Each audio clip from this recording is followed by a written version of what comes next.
بسم الله الرحمن الرحيم والصلاة والسلام على نبينا محمد وعلى آله وأصحابه أجمعين أما بعد. Continuing the station of Ri'ayah, as I've translated, for better or worse, as maintenance, maintaining our iman. And we will begin with the second level of Ri'ayah, in which Abu Ismail al-Harawi rahimahullah ta'ala says, الدرجة الثانية رعاية الأحوال وهو أن يعيد الاجتهاد مراءة واليقين تشبعا والحالة دعوة. Here he's saying that the second level is maintaining our ahwal. The hal is a very, when it's used in Sufi, or I shouldn't say Sufi, in spirituality, or the sciences of spirituality, the hal is really the state of iman. I think kind of similar to when maybe you're asked them, how do you feel? Right? The assumption is how's my state of emotions? Right? How are you feeling today? I feel happy, I feel excited, I feel sad, I feel tired. Right? All these really are emotions. Yes, sometimes our realities will impact that, or maybe always it's impacting it, but nonetheless, when you ask someone, how do you feel? They know automatically it's referring to the emotional state. So hal, which is kind of a state of feeling, when it's used in spirituality, it's referring to the state of iman. And the state of iman can be, I feel strong in my iman, I feel weak in my iman, I feel humble in my iman, I feel maybe a little bit ostentatious in my iman, maybe I feel a little bit arrogant with my iman. All this can apply. So when we talk about hal, as we'll continue here, it's not referring to the concept, or it'll become clear once inshallah I talk about it. وَهُوَ أَنْ يَعِدَ الْإِجْتِهَادِ مُرَاءَةً. And so maintaining the state of our iman includes considering the following three things. Right? Considering your ijtihad, your hard work in regards to iman, in regards to your relationship with Allah subhanahu wa ta'ala, considering your hard work ostentatious. So whenever you think about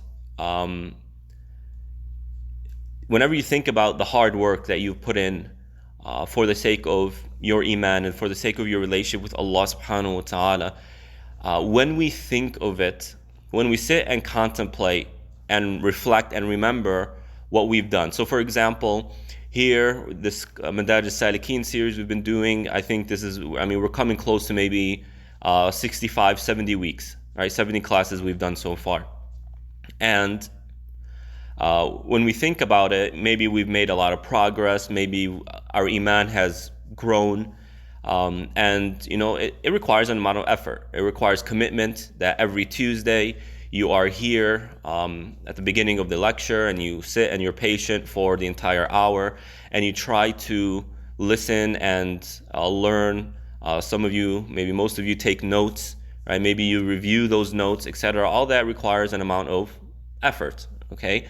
So, we've made 70 classes, we've gone through 70 classes now, and we should have made some strides, inshallah.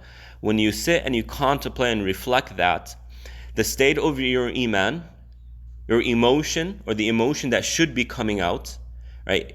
If we want to maintain our iman, when you think of this, what should be coming out is that I am being ostentatious here. When you think about the many years or decades you've been praying, you've been committed to Islam, you've been coming to the masjid, you've been attending Jum'ah prayer, whatever it is, for the students of knowledge here, all the hours you put into reading and studying and getting up early, etc. When you think of it, the emotion that should be coming out, that we should train ourselves to come out in an effort to maintain our iman, is that I have the feeling of ostentation. Right? This is ostentatious when I think of it. This doesn't mean that when the individual, okay, this is where it becomes a little bit nuanced, a little bit subtle here, that we need to be careful. Because sometimes when people don't have much experience in spirituality and this, they misunderstand what's being said.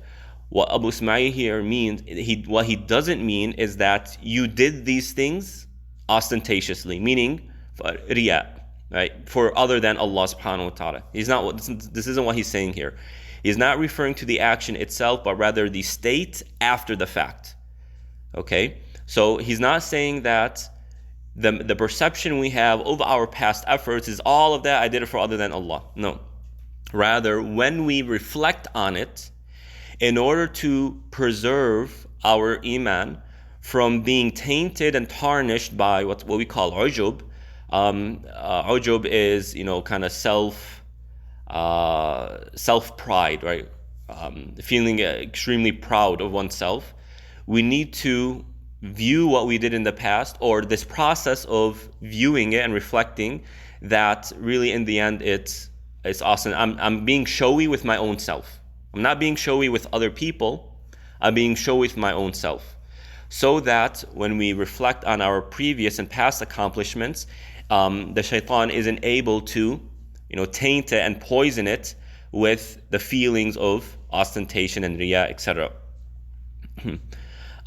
So again, just to make sure that I'm being clear here, the idea here is not that we view our past efforts as being done for the sake of other than Allah, but rather when we reflect on and we remember our past efforts, right, we preserve the purity of those efforts, the sincerity of those efforts, by considering these moments of reflection these moments of reflection as being showy to the self, right?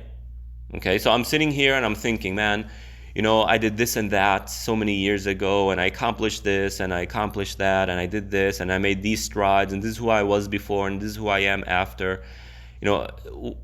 As I'm thinking of this, right, two things can possibly happen. The shaitan can interfere and begin to drop his poison, right, through thoughts of pride.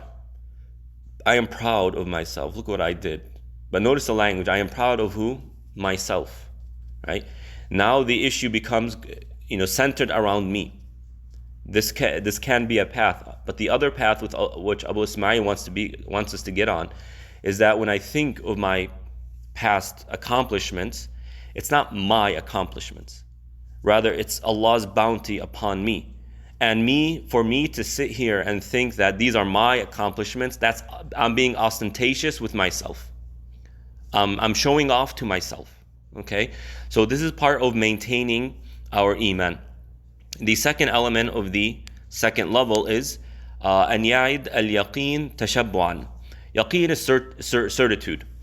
And yaqeen here is referring to a state of spiritual certitude. Each and every one of us has probably experienced an amount of certitude where something happens, or we are coming up on a challenge in life, or a challenge has come to us. And in a moment of, high iman, we get the feeling that, I am certain everything is going to be okay because Allah is going to make it okay. Right? We've all experienced this, and technically that's a gift from Allah subhanahu wa ta'ala. That is Allah reassuring us that He is here with us and that everything is going to be okay. Doesn't mean that everything is going to be easy and we can sit back and relax. It could be very difficult, but that feeling is that the end result is going to be okay, so persevere and strive and be patient. You'll get there, okay? So this is a moment of yaqeen. And again, it is a gift from Allah subhanahu wa ta'ala. Sometimes it's kind of random, where Allah just gives it as a gift to an individual for whatever reason, out of his bounty and His mercy. Or it can be something that we have developed. Of course, again, it's still Allah's bounty and His mercy upon us and His gift for us. But some people have trained themselves to where it's more easy for them to reach that state of certitude, or they've reached a level of trust in Allah subhanahu wa ta'ala that allows them to be consistent in this certitude. Okay, so take for example Musa alayhi salatu wassalam, when he was fleeing Egypt, and as they are going, they are met with the sea. His people began to say, we're doomed. The ocean is in front of us, and Fir'aun is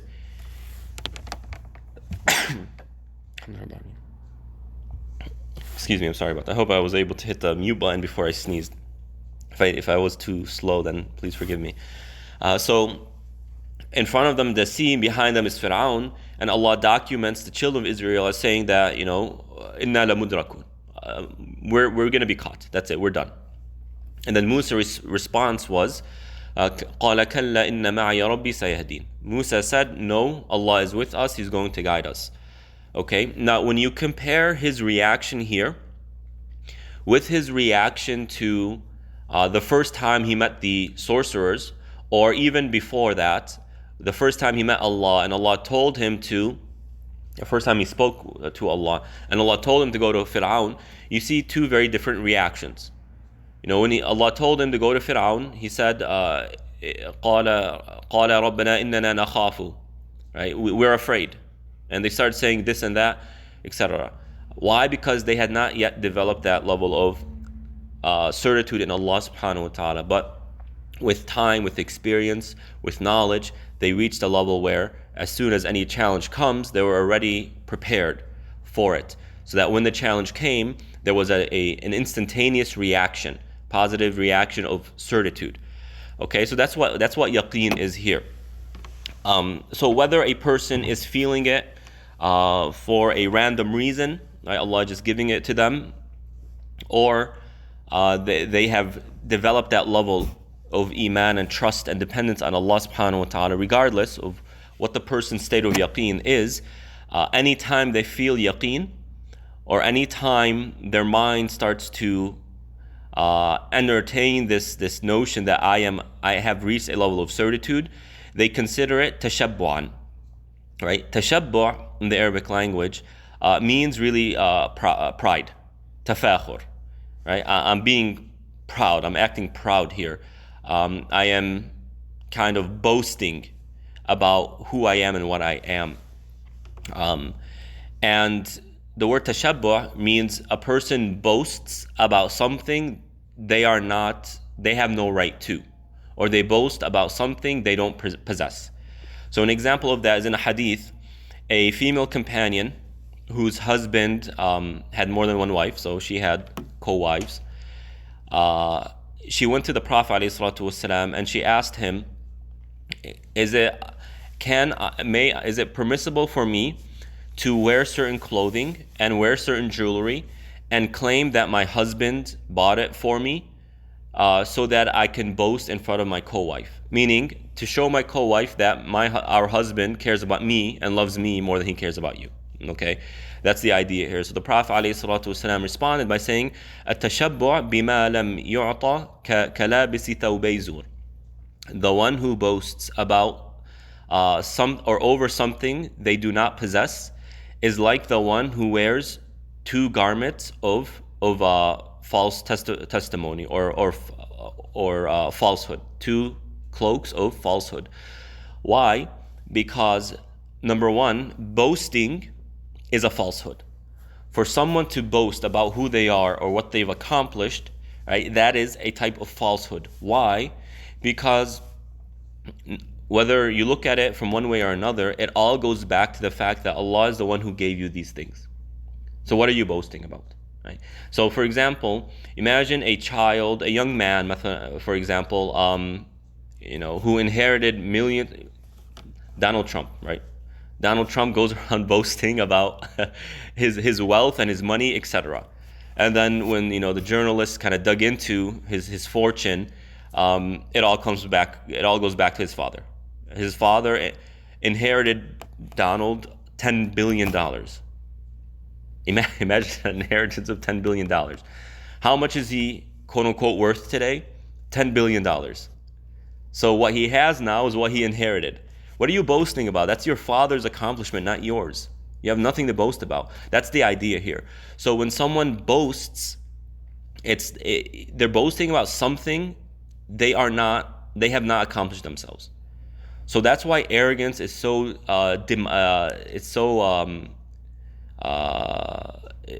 is so repudiated and I just lost my words, my chain of thought. That's why arrogance in Islam is so criticized. What are you boasting about?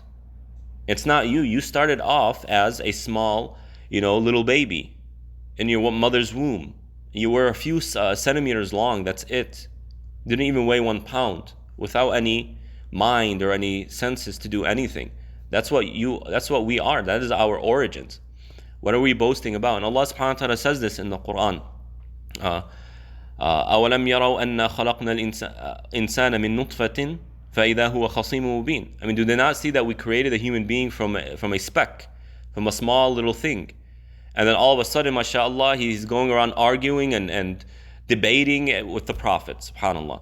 Right? So that's one of the two garments of falsehood. The second one is the fact that you are boasting about something that's not really yours. So this companion would have been boasting about, my husband gave me this and my husband gave me that, and in reality her husband didn't give her this and didn't give her that. So that's the second garment. Now, just kind of as a small tangent, I notice this a lot with people today, is that when we engage in social activities and whatnot, you find that a lot of people go around boasting about things that they don't have, even in regards to the way their spouse treats them. Okay, wives do it or women do it with one another. Oh, my husband got me this, my husband got me that, etc. And that's not really the case, but they do it in order to kind of make the others jealous. And men do it as well. My wife does this for me, my wife does that for me, whatever it is. So do be careful of that. That is a type of boasting that is not appreciated in the Sharia. So when a person gets the thought that I have reached a level of certitude that in order to maintain our iman, they need to push back against that by considering such a notion, such a feeling as being a type of boastfulness about something that they don't possess. They don't possess it. And this can mean one of two things. Okay? In regards to the fact that they don't possess the certitude, it can mean one of two possibilities, and both of them are correct, and it can differ from person to person depending on their state of iman. The first possibility is that they haven't really reached that level of certitude. Okay?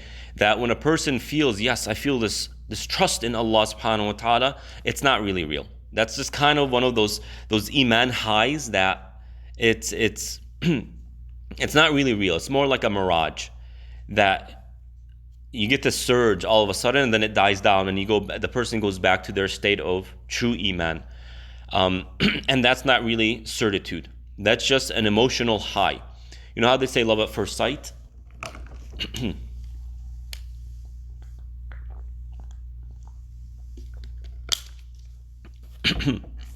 Excuse me 1 second. Let me just clear my throat.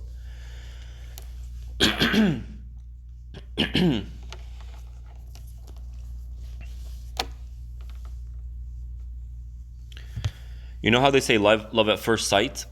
I mean, what is really love at first sight? And I believe I've given you this analogy before.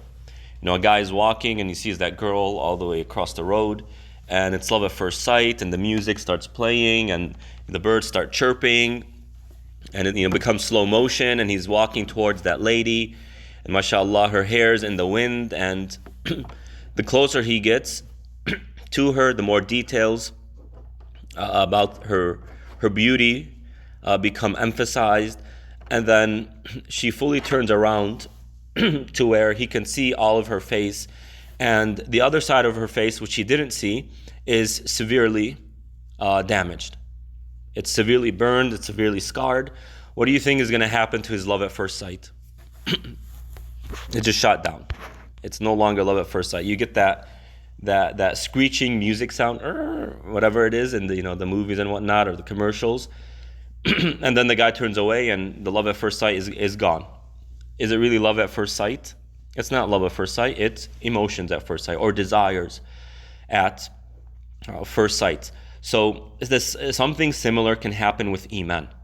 And I don't mean this in a negative way. I just mean it to better understand the idea here that sometimes our iman has this spiritual surge, right? This surge of emotions, and a person might think that their iman is stronger, and maybe once that high submerges, or kind of goes back to its normal status or normal state, it can be a little bit higher than before. But that emotional, that high right here, that feeling, is nothing more than feelings. We can utilize them in certain ways, right? A person just heard a talk about death and their iman surges, right? Because now they're reminded of the afterlife. Utilize those emotions, right? Go and pray a few rak'ahs, go and make dua, go and do something for the sake of Allah. That's how we utilize it. But don't think that that's yaqeen. That is not yaqeen. Yaqeen, the word itself means certitude. In order for something to be certain, right, there is a foundation that is very powerful, very strong, that cannot be changed or wavered. But someone who has an emotional high, that's simply not the case. It's very temporary, and as soon as that high starts to die out, the person goes back to their state. So if a person in a moment feels that certitude, then they consider it a type of boastfulness that they don't really possess. Why? Because they realize it, they recognize it for what it is. It's an emotional high that will go down. Again, we utilize and we take advantage of the emotional high by doing certain things, but we don't allow our iman to be tricked into thinking that this is something that I have possessed, and thus become boastful about it. So that's one possibility. The second possibility is that the person is, in fact, at a state of yaqeen, right? They are at a level of iman where their dependence and their trust on Allah subhanahu wa ta'ala has reached a very stable and unwavering level, okay? But nonetheless, considering that, being boastful about it, thinking that they have reached a state of yaqeen, becomes a type of boastfulness.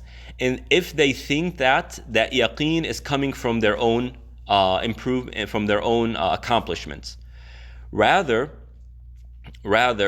any yaqeen that we obtain, right, is a gift from Allah subhanahu wa ta'ala, and that no matter how strong a person's iman is, okay, pay attention to this, because some people learn this the hard way. No matter how strong a person's iman is, Allah can shatter it. Allah can shatter it very easily, right? Like a piece of glass. Again, no matter, the person can be at the, of course no one will reach this level, but if a person is at the level of Abu Bakr in their iman, Allah can still shatter it, okay? So no matter what level of yaqeen they reach, in order to maintain that iman and not be tricked by the shaitan into becoming boastful and showy in our state, by that state, we need to recognize that that yaqeen is in the end a gift from Allah subhanahu wa ta'ala. He is the one who gave it to us. Also, that no matter how strong our iman becomes, Allah can shatter it. Who can shatter? Allah, not other people. Or else what's the point of iman? The more iman a person has, the more immune they become by the attacks of the shaitan and other people who try and attack them. But again, Allah is the master. He is the King of Kings, and He can do all things subhanahu wa ta'ala.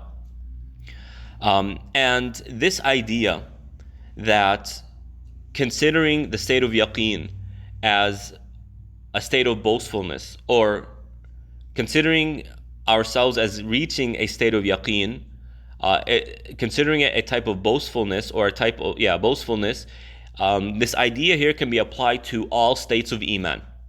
When a person feels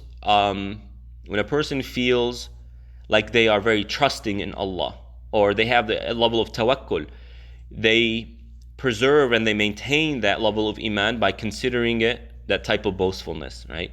Either that this is not really true iman, it's an emotional high that I can benefit from, but in the end I need to be honest with myself that my level of iman isn't here, but rather it's here. Or that, my level of iman is here, but I am very fragile. And it's from Allah subhanahu wa ta'ala. There's nothing to boast about. If Allah wants to take it away from me, He can do it. So that can be applied in all states of Iman and all the stations of Iman. If a person feels like they have yaqadha, they are spiritually woke or spiritually awakened, they maintain that spiritual state by remembering that being proud of it is a type of boastfulness that is not that can harm our iman. And then the third element here of the second level is وَأَنْ يَعِدْ الْحَالِ دَعْوَةً. So the hal we mentioned is the state of iman. As for da'wah is a claim. ما دعوتك, right? What is your claim? What is your purpose? What is your reason here? So for example, if a person goes to the court and complains to the judge about someone else, or accuses someone else with something, then that's called a da'wah, a claim. Okay? So when a person, in order to maintain our iman, any state of iman that we are in, we consider it a claim that is a false claim. Kind of similar to the previous point, that whenever we are experiencing one of these stations, okay, to believe that that station was somehow initiated, ignited, obtained by our own doing, that is a claim that is false. That is a false claim. Rather, where is it coming from? It's coming from Allah, as a gift from Allah subhanahu wa ta'ala. And that is the maintaining here. And why is this important to do and practice? It's because if we fall into a habit of making these claims, essentially what it does is it leads the heart to a type of what's the word? It becomes so, these states of iman become very meaningless. Why? Because we become accustomed to them. You know how, if you were to go and walk, if you were to go to a trail, you go to a trail. The first time you walk, it's so beautiful and you're noticing everything, and you see this, oh, look at that animal, look at that tree, oh, it's so beautiful, look here and that. Your senses are perking. Why? Because it's a new experience. The second time you go, you might enjoy it, but not as much as the first. The third, fourth, if you do this often, you become pretty much desensitized to it. So when we consider our states of iman as being an accomplishment by the self, that we are the ones who can initiate this experience, essentially what it does to the heart is it desensitizes it to the experience itself, and thus it removes a lot of the meaning there. So in order to prevent that, when we consider our states of iman and our iman experiences as being from Allah, it always gives it this refreshing meaning to it. That, imagine you getting a gift from Allah subhanahu wa ta'ala.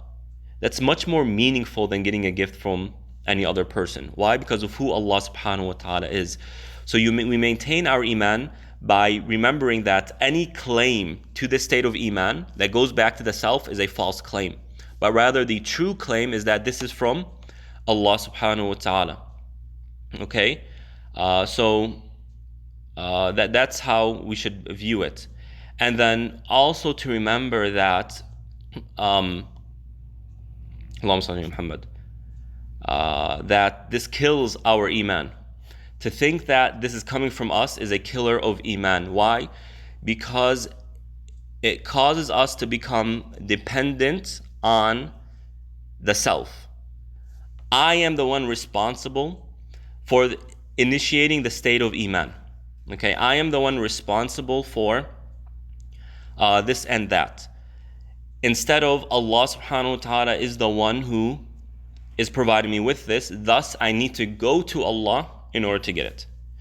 When we depend on ourselves for iman, we fail. When we depend on Allah subhanahu wa ta'ala, then we are depending on the most generous and who will always exceed our expectations. Okay? So this kills such a claim kills the iman, and it's also a opportunity for the shaitan. This is where the shaitan comes, and it's just a wide open door. The more we become dependent on ourselves, the easier it is for the shaitan to take advantage of us. Okay? And I'll give you an example. Allah subhanahu wa ta'ala says, إنما النجوى من الشيطان ليحزن الذين آمنوا وليس بضارهم شيئا إلا بإذن الله وعلى الله فليتوكل المؤمنون. Allah subhanahu wa ta'ala here says that najwa, really it's in the context of spreading rumors and talking bad about other people and people talking about you, etc. He says that this is one of the tools of the shaitan to cause and to spread sorrow and grief in the hearts of Muslims. Okay, sorrow is very, very, it's a very powerful, drainer of really of success. So the shaitan tries to utilize that. But what does the verse say? The verse then says that he cannot harm anyone except by the permission of Allah subhanahu wa ta'ala. Okay, so what is Allah doing? He is setting up a type of frame of mind, a mentality, where we shift the focus from how can I deal with this to Allah is the one who helps us. Okay? And then Allah subhanahu wa ta'ala concludes the verse by saying, وَعَلَى اللَّهِ فَلْيَتَوَكَّلْ الْمُؤْمِنُونَ. And upon Allah subhanahu wa ta'ala should the believers be dependent on. So shift that, and then that creates that kind of the fortification of the believer against the shaitan and these attacks. So there are three concerns that come about from this claim that these things, the state of iman is coming from me, and that is it can desensitize the individual. It can kill iman, and it is an opportunity for the shaitan. So in order to prevent these things, and in order to maintain our iman from being affected by these things, right, we need to consider any claims of iman, any claims of spirituality as being false. Meaning any claims of iman that goes back to the self, this is all false. Rather, it is from Allah subhanahu wa ta'ala. So to kind of give an analogy here to drive the point a little bit, when Allahumma salli ala Muhammad, a car, for example. I remember when I took my car once for a little bit of maintenance here, the one I took from Chicago, and the mechanic said, "Are you from out east?" I'm like, "Yeah, why do you think that?" He's like, "Because the car is all rusty from under. Over there is a lot of rain, a lot of the salt that they put for the snow, etc. It corrodes all the metal and stuff like that. So there are extra precautions and extra measures that need to be taken in order to maintain that car from these external and these damages and whatnot." So likewise, iman, in order to preserve it, it needs to be maintained by putting these things, these protective measures in play here. Okay. So that's the idea here. And then finally, الدرجة الثالثة رعاية الأوقات وهو أن يقف مع كل خطوة ثم أن يغيب عن حضوره بالصفاء عن رسمه ثم أن يذهب عن شهود صفو صفوه أو صفو صفوه, something along those lines. Here, I'm not going to translate it here because now you all very intertwined, technical, and very complicated here. But the idea of the third level is the following: أن يكون أوقاته في تصحيح الأعمال نية وقصدا وخطة فإذا أراد. Okay, so the idea here is the following, that at the high level of iman, and this is very difficult to practice, but nonetheless it's doable. And that is, you literally stop before every step you take and after every step you take, and you consider what you're doing. Why am I taking this step? Before I take the step, why am I doing it? After I take the step, why did I do it? And what is the state of my iman? What's happening here is, in order to, as we've spoken about before, when we do an action, there are certain poisons that can nullify the action. And after we've done it, there are certain poisons that can nullify the action and taint it, okay? So in order to maintain it, right, we are now implementing protective measures. And that is by asking the question prior to the step. I'm going to go to the masjid today and pray Isha prayer. Before I go, why am I going? And make sure that we maintain the iman by saying, right, I am doing this for the sake of Allah. And then when we're in the masjid, we kind of revive that. And then when we leave the masjid, we maintain it by saying, I did this for the sake of Allah, etc. 1, 2, 3. You could see how hard it might be to do that. Likewise, how difficult it would be to maintain it and be consistent in it. And that's why it's such a high level. So that's the idea here.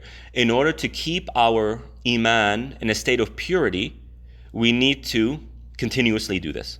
And it's said that Umar ibn Abdul Aziz, one of the very early khulafa and the very righteous khulafa, he was described as not taking a step except that he asked himself, why am I doing this? And making sure that it was done for the sake of Allah subhanahu wa ta'ala.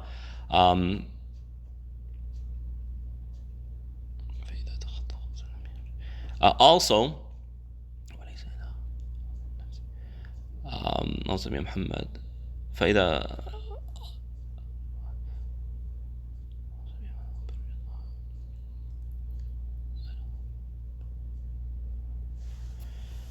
and also, hold on. Okay, he's just kind of explaining here what the kind of the mentality should be. I'm not doing this for the sake of myself. I'm doing this for the sake of Allah. I'm not here to gain anything personal, although I probably will for whatever reason, but that's not the purpose. I'm going, whether I gain nothing or everything, I'm still going to do this because it's pleasing to Allah. Kind of that's the sincerity in the intention here. And then that when we take a step forward, we don't take a step backwards. And what this means is really one of two things. Is that when we take a step forward, we don't look back and we don't look back out of fear that if we look back, it will allow ostentation and showiness and boastfulness to enter our hearts. So we mentioned this in a previous, either a previous station or a previous, in here in Ri'ayah, that sometimes what happens with people is that when they make progress, they do a good deed, they start to kind of assess themselves and say, yeah, today I did this, and today I did that. And it becomes an opportunity for the shaitan to start tainting the individual's sincerity by saying, oh, mashallah, you did this and you did that. Good job. Wow. You know, who else did this and who else did that? So when a person starts to look back at what they did, it does allow opportunity for the shaitan. But there's ways that we maintain it that we spoke about before. So it's possible that what Ibn Qayyim rahmatullah here means is that when we do something, right, we took the proper measures to maintain the sincerity before doing what we did and after doing what we did, and therefore don't look back, because looking back can taint what you've done. Okay, so that's one possibility. The second possibility is don't take a step back, meaning don't let your don't fall behind. Actually, maybe that's a better way of wording it. Don't fall behind in your don't fall behind in maintaining this effort. So sometimes what happens, and I see this a lot in younger people who become very enthusiastic about Islam and etc. They're very strong and they're doing everything, and they see themselves every step they take, they're considering it, etc. And then with time they start to slow down. So don't fall into the trap of starting to slow down, and that's a difficult thing to overcome. And again, this isn't easy to do. Right? This last one here is very, very, very difficult, but very important nonetheless. And although it might be extremely difficult to maintain, every now and then your iman will remind you to do this and to do that. Don't become discouraged by the difficulty here, but rather every opportunity you have and every time you remember to do this, implement it, do it. Because if you cannot save all of your good deeds, well, at least you can save these good deeds that you remembered, to implement these maintenance precautions and whatnot. And with that, we conclude the station of al-Ri'ayah, and we ask Allah subhanahu wa ta'ala to help us maintain our iman. Wa sallallahu ala nabiyyina Muhammad wa ala alihi wa sahbihi ajma'in. Wassalamu alaikum wa rahmatullah.